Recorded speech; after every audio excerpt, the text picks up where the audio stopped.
Hello viewers, welcome to my channel নিপাস cooking journey থেকে সবাইকে আসসালামু আলাইকুম। কেমন আছেন প্রিয় বন্ধুরা? তো বরাবরের মতো আবারও চলে আসলাম নতুন একটি রেসিপি আপনাদের সাথে শেয়ার করার জন্য। তো আজকের রেসিপি হচ্ছে আমার গরুর মাংস আলু দিয়ে কতটা অসাধারণ ও লোভনীয়ভাবে রান্না করা যায় সেটাই আজকে আমি আপনাদের সাথে শেয়ার করব। তো আমি 2 থেকে আড়াই কেজি গরুর মাংসই নিয়েছি আজকে রান্না করার জন্য। তো প্রিয় বন্ধুরা, এখানে আমি 2 থেকে আড়াই কেজি গরুর মাংস নিয়ে নিলাম ভালোভাবে ধুয়ে পরিষ্কার করে। তো গরুর মাংস কিন্তু আমরা বাসায় সবাই রান্না করি। তো আজকে আমি কতটা অসাধারণ এবং লোভনীয়ভাবে রান্না করেছি আজকে আপনাদের সাথে আমি শেয়ার করব। প্রথমে আমি প্যান বসিয়ে দিলাম। তারপরে এখানে কিছু শুকনা মরিচ আমি দিয়ে দিচ্ছি, হালকা এটা আমি ভেজে নিব।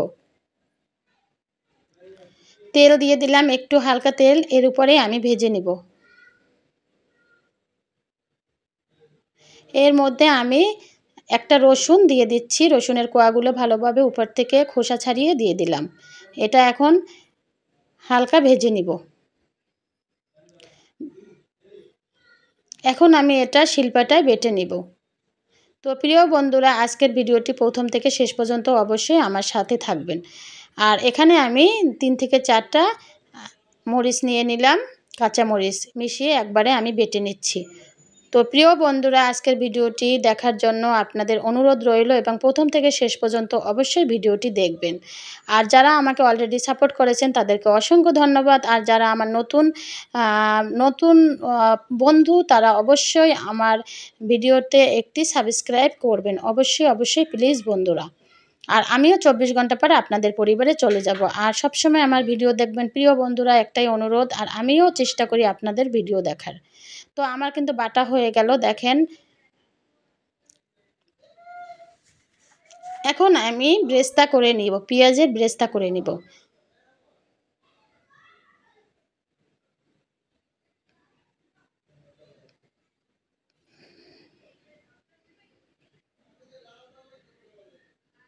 দেখেন, এটা ভালোভাবে ভেজে নিচ্ছি।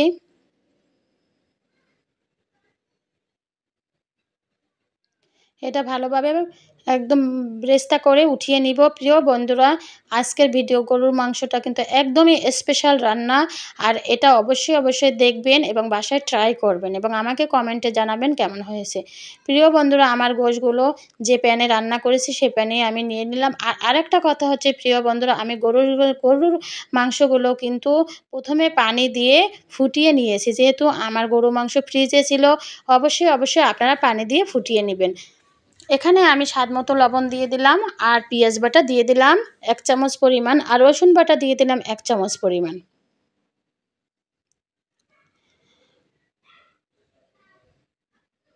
আর জিরা বাটা 1 চামচ পরিমাণ। আর এখানে দিলাম গরম মশলা 1/2 চামচ পরিমাণ, জিরা ভাজা 1 চামচ পরিমাণ, জিরে গুঁড়ো করা ভাজা জিরার গুঁড়ো 1 চামচ পরিমাণ দিয়ে দিলাম। এখানে হলুদের গুঁড়ো দিলাম 1 চামচ পরিমাণ।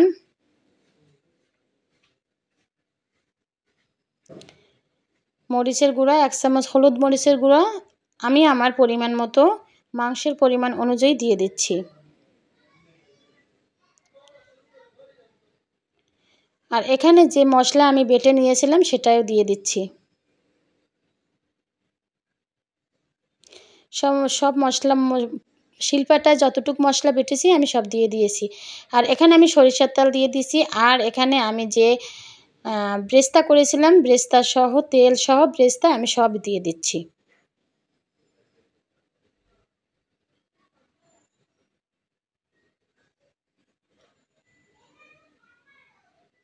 এখন এটা ভালোভাবে আমি হাত দিয়ে কষলিয়ে মাখিয়ে নিয়েছি, যেহেতু আমার মাংসের মধ্যে মশলাটা যাতে প্রবেশ করে।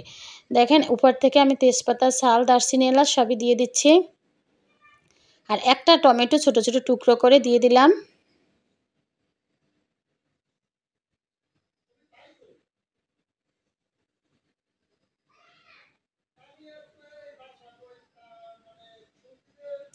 এখন আমি ভালোভাবে খুন্তি দিয়ে উপর নিচে নাড়িয়ে চাড়িয়ে দিলাম। এখন ঢাকনা দিয়ে দিব। 10 মিনিট পর আপনাদের সাথে আবার শেয়ার করব। তো দেখেন আমি ঢাকনা উঠিয়ে নিলাম। এখন ভালোভাবে নাড়িয়ে চাড়িয়ে নিচের গোশ উপরে দিলাম, উপরের গোশ নিচে নাড়িয়ে চাড়িয়ে দিচ্ছি।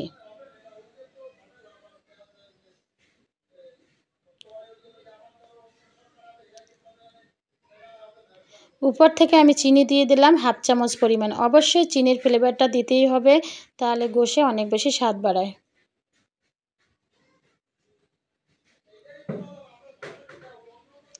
ভালোভাবে নাড়িয়ে চাড়িয়ে নিচ্ছি। দেখেন আমার এখনই গোশের কালারটা কতটা সুন্দর হয়ে আসছে।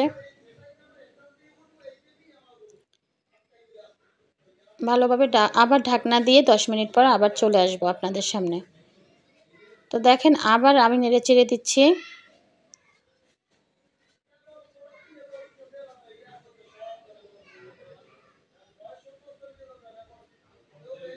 আমি কিন্তু আদা বাটা এখন পর্যন্ত দেইনি, প্লিজ অবশ্যই আপনারা কিন্তু দেখছেন আমি মুরগির গোশটা আদা বাটাটা একটু পরে দিব, যেহেতু আদা বাটা পরে দিলে এর স্মেলটা থাকে।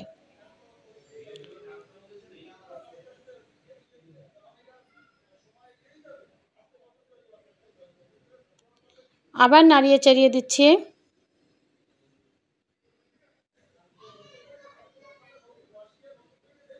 তো প্রিয় বন্ধুরা, আজকের ভিডিওটি প্রথম থেকে শেষ পর্যন্ত একটু দেখার চেষ্টা করবেন, আমার অনুরোধ রইল।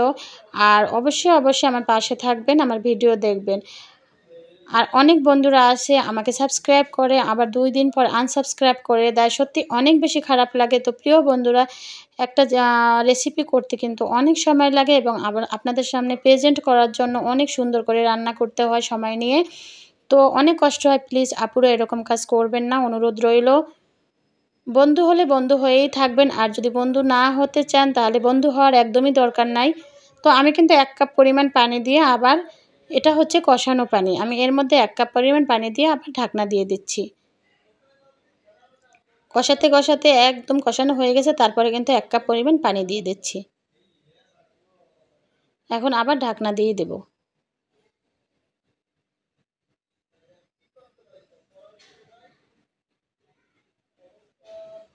তো 10 মিনিট পর ঢাকনা উঠিয়ে নিলাম আবার।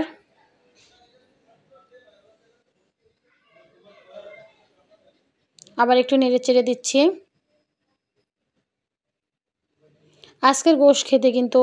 আজকে কিন্তু এই গরুর মাংসটা খেতে অসাধারণ হয়েছে এবং লোভনীয় হয়েছে, এবং এভাবে একদিন হলেও বাসায় ট্রাই করবেন এভাবে রান্নাটা।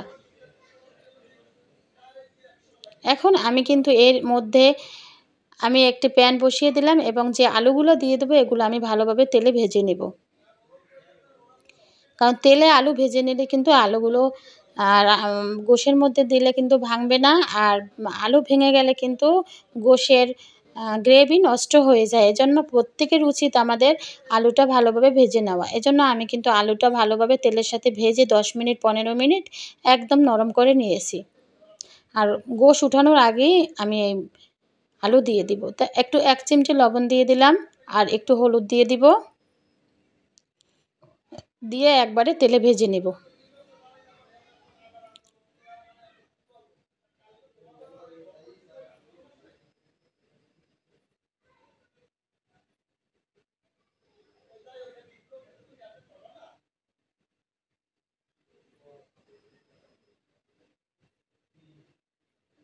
দেখেন ভালোভাবে নাড়িয়ে চাড়িয়ে এখন ঢাকনা দিয়ে দিব।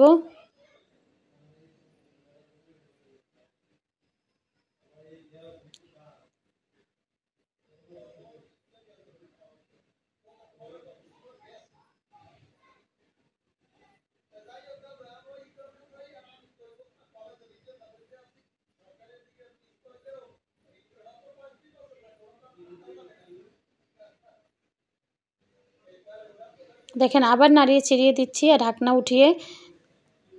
তো প্রিয় বন্ধুরা, এভাবে 10 থেকে 15 মিনিট রান্না বসিয়ে দিলাম আমি। আলুটা সেদ্ধ হতে আছে, আর এপাশে কিন্তু আমি আবার গরু মাংসটা ঢাকনা উঠিয়ে নেড়ে চেড়ে দিচ্ছি। এখন দেখেন আমি কিন্তু 2 চামচ পরিমাণ আমি আদা দিয়ে দিলাম। গরু মাংসে এখন আমি পানি দিয়ে দিব, সেদ্ধ হওয়ার পানি। তার আগে আমি 10 মিনিট আগে আমি আদা দিয়ে ভালোভাবে নেড়েচেড়ে নিলাম। অবশ্যই আদাটা আপনারা শেষ পর্যায়ে দিবেন। আদা শেষের দিকে দিলে কিন্তু গরুর মাংসে অন্যরকম একটি ঘ্রাণ স্মেল আসে। আর কালারটা কতটা সুন্দর হয়ে গেছে আমার। অবশ্যই প্রিয় বন্ধু, আমার একটা কথা হচ্ছে, গরুর মাংস ফ্রিজে যদি অনেক দিন থাকে অবশ্যই আপনারা পানি দিয়ে ফুটিয়ে নেবেন 5 মিনিট। তাহলে কিন্তু গরুর মাংসের একটা গন্ধ বের হয়ে যায় আর খেতেও অনেক বেশি স্বাদ হয়।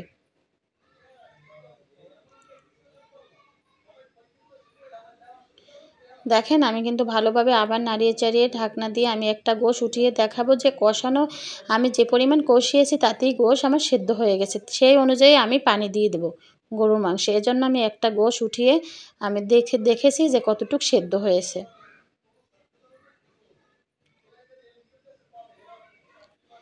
এখন আমি পানি দিয়ে দেব পরিমাণ অনুযায়ী। আর এটা আমি একদম গরম পানি দিয়ে দিয়েছি। হালকা পানি, ঠান্ডা পানি ব্যবহার করা যাবে না, একদম গরম পানি দিয়ে দিবেন।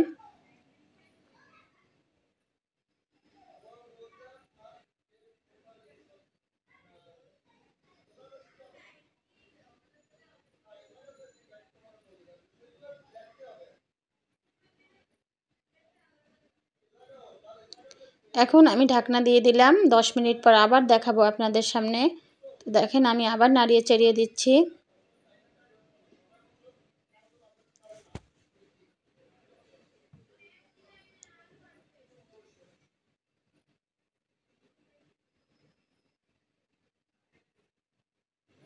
দেখেন কেমন এখন উপর থেকে আমি দেখেন কী করব, এটা হচ্ছে একদম গরুর মাংসের স্বাদ বাড়ানোর নতুন একটি সিক্রেট।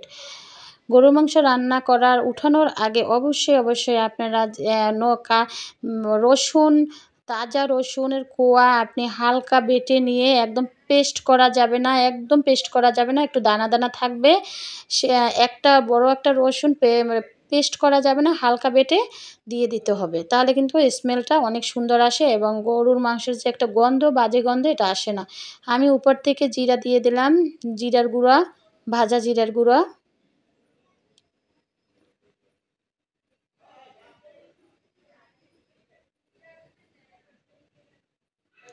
ঢাকনা দিয়ে দিচ্ছি, আবার চলে আসলাম। তো ধোয়ার কারণে কিন্তু কেমন দেখাচ্ছে। এই তো আমি নেড়ে চেড়ে দিচ্ছি। আমার কিন্তু আলুগুলো সব দিয়ে দিলাম। এ পর্যায়ে আমি সব আলুগুলো দিয়ে দিয়েছি। এখন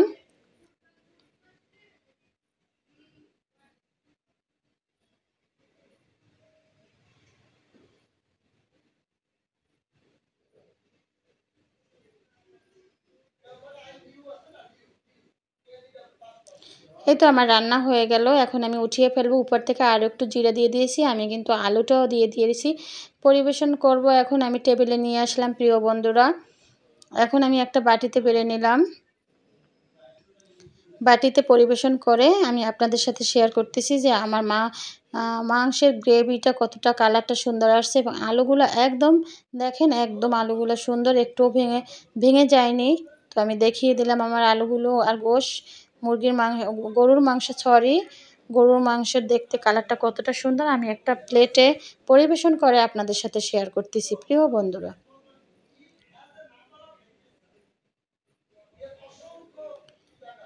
দেখেন কতটা সুন্দর আমার গ্রেভিটা হয়েছে এবং মাংসটাও সেদ্ধ হয়ে গেছে। অনেক ভালো লাগছে, আজকের গরুর মাংস খেতে অসাধারণ লাগছে এবং লোভনীয় হয়েছে। তো এভাবে একদিন বাসায় ট্রাই করবেন প্রিয় বন্ধুরা।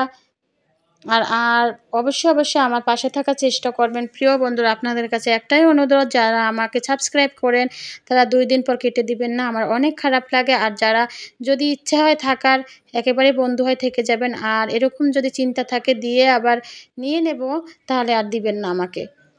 প্লিজ আমার পাশে থাকেন, আমিও সবার পাশে থাকার চেষ্টা করি। সবাই ভালো থাকবেন, শুভকামনায়, আল্লাহ হাফেজ।